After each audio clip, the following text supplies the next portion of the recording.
Let's talk about it.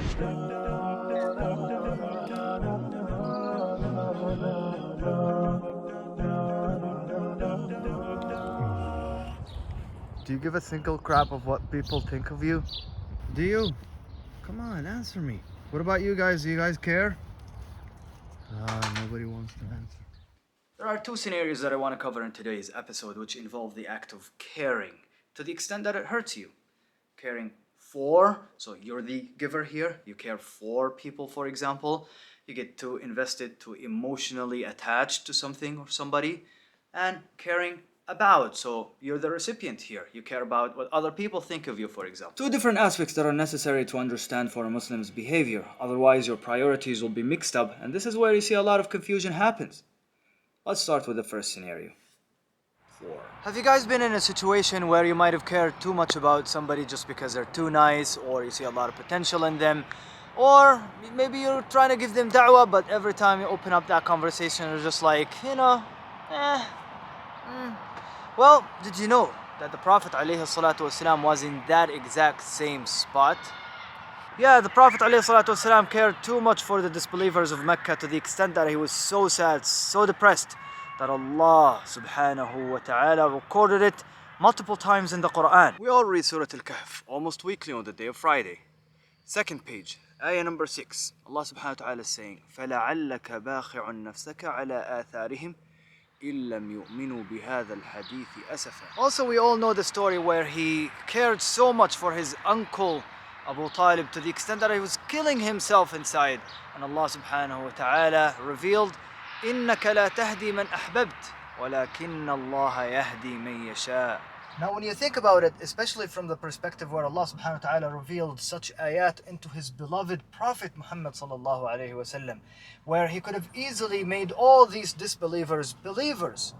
But Allah subhanahu wa ta'ala is showing us something here that we need to understand. Allah subhanahu wa ta'ala is showing us and teaching us that being a Muslim is to fully submit to Him and to rely on Him and to be content with whatever He decides subhanahu wa ta'ala. So Allah subhanahu wa ta'ala is the only one who has the ultimate power and ultimate control, and without Him we're nothing. And that's why everything, every relationship that is based on love or caring without involving the sake of Allah subhanahu wa ta'ala means nothing. So if you love or care for somebody, or even love an object for that matter, it doesn't really matter honestly, because that love that's outside the realm of Allah subhanahu wa ta'ala can be easily destroyed. But loving for the sake of Allah subhanahu wa ta'ala will never be destroyed, because even after death you will be reunited with those whom you love. Okay, so this is a good transitioning point for me to move on to the second scenario, the about section. And what I want to do here is I want to change location. This is my thought process behind it. I want a quieter place. I want a solid background, no distractions whatsoever. Maybe I'll also wear my jacket for this section, because I want you to, associate a different picture for me. It's easier for you to remember. Too much echo. This is how I think about all of these, transitions, and maybe it's helpful for you guys. So let's go. Yeah. I love this place. This is exactly what I want. Look at this. Yeah. Okay, so when we think about the source of the issue, it usually stems from weakness and lack of confidence. You're always looking over your shoulder, considering what other people are saying or thinking about you. And by the way, this is a prominent issue that even some of the prophets had to deal with. In fact, Musa alayhi salam asked Allah subhanahu wa ta'ala once to make people stop talking about him, but Allah subhanahu wa ta'ala answered him back by saying, this is something I did not even write for myself. In fact, we already know how many verses where Allah subhanahu wa ta'ala has been attacked, how Allah subhanahu wa ta'ala has been mocked in the Quran. So for example, how the Jews said that Allah subhanahu wa ta'ala is tight-fisted, or his hands are tied, meaning that he's not generous, he doesn't give from what he has in his kingdom, subhanallah. Or how the Christians said that Allah subhanahu wa ta'ala has a son, which is an outrageous claim. Now this is something that our beloved Prophet Muhammad sallallahu alaihi wasallam had to go through on a regular, where all the disbelievers of Mecca used to call him a liar, a sorcerer, a magician, a poet.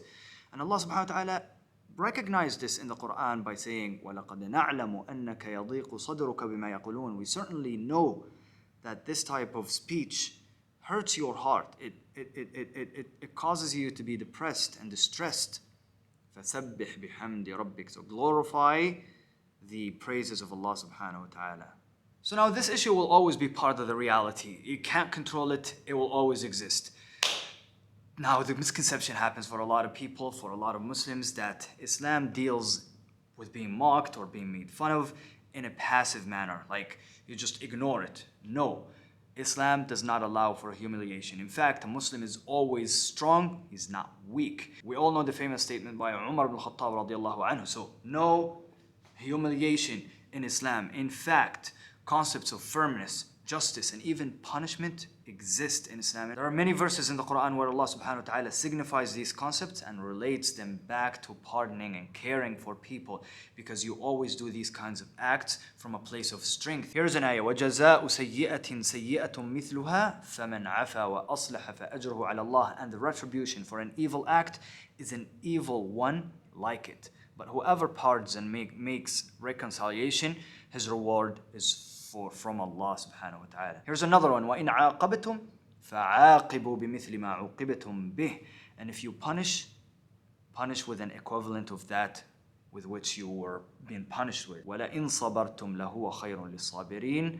And if you show patience, it is better for those who are patient. So now what I'm trying to get at here is we shouldn't mix up or confuse kindness for weakness. We shouldn't normalize weakness as a characteristic of Muslim, because it's widespread between people. He's too kind, as to say he's weak. No. So now that we understand these two aspects of the issue, that this has always been a part of reality that we can't control, and a Muslim is not weak. There's also a retribution side in these things where you have to take action and you have to be strong to show firmness and act punishment and justice as well. We relate these two aspects to the balance in Islam. A Muslim is always wise. He knows when to show patience and he knows when to take action, punishment, and justice. And in the end of the day, he doesn't care what other people say about him as long as he knows that Allah subhanahu wa ta'ala is satisfied with his actions.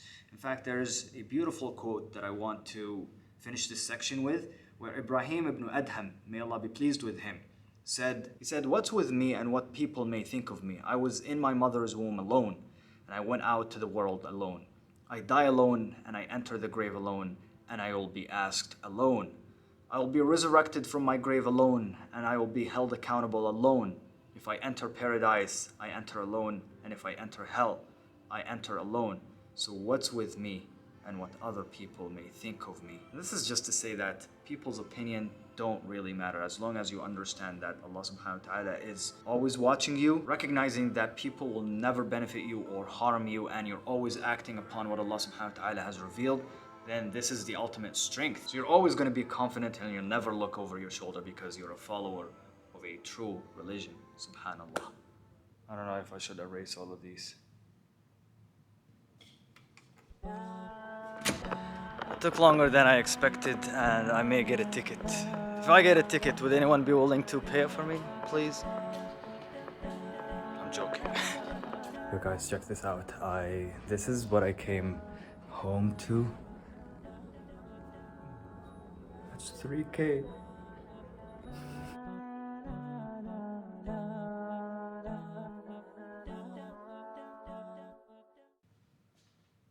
Now